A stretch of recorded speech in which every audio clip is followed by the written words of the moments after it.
Veciños de Río Torto denuncian a contaminación do río Turia cos residuos dunha canteira do lugar. A intensa chuvia arrastrou ata o leito do río toneladas de grava e lama.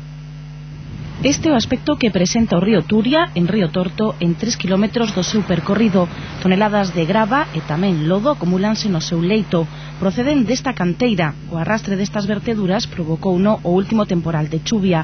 Ao parecer a explotación acumulaba unha gran cantidade de gravas que a auga derivou cara ao leito do río. A auga baixa para baixo, que non vai para arriba. Entón, claro, aí arrimarían lodo e chegou un momento que abriu. No, aí fixo o destrozo desta vez. Un día que choveu muchísimo, bueno, se ve que se desbordou, baixou moita auga do monte, se ve que se lles fixo unha balsa no montón de gravilla que tiñan, e claro, a auga cando é moita, pois non para donde lle mandan, corre hasta que non para, hasta que non encontra donde parar.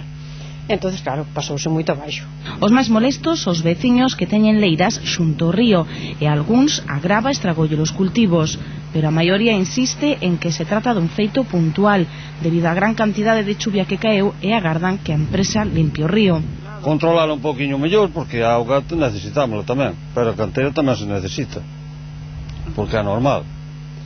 Se hai fábricas habrá dinero, se non hai fábricas non hai cartos. Bueno, ter máis control quizás sí, pero dentro dunha cosa que está pasada das mãos da xente, pois bueno, son cousas que ven, non sei que nos mandará, pero que veñen de arriba e que, bueno, hai pouca previsión para iso, non?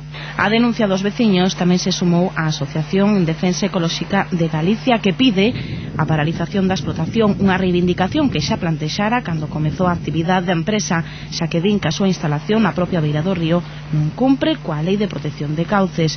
Aseguran ademais que as verteduras tamén afectaron a cabeceira do río Eo e que non se descarta que danen o ecosistema fluvial.